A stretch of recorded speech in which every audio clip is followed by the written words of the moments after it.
Welcome to McPlum, simple solutions served daily. You'll start by confirming prerequisites. Make sure Watch OS is updated and battery is above 50%. Once done, open Settings on the watch, tap Accessibility, then Zoom. You're taking control now. Enable Zoom only if needed. If you prefer, use the Watch app on your iPhone to reach the same accessibility right arrow zoom menu faster. Make sure digital crown and screen taps respond before changing magnification, so you don't lock into an unmanageable zoom level. Now you'll fine-tune how zoom behaves. Choose full screen or window region depending on preference. Window keeps most UI visible.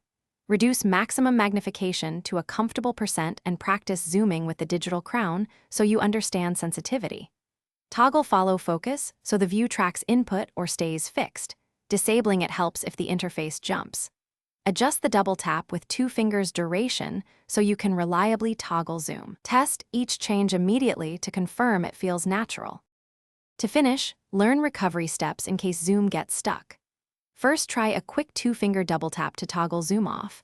If the screen is unresponsive, use a forced restart by holding side button and digital crown until the Apple logo appears.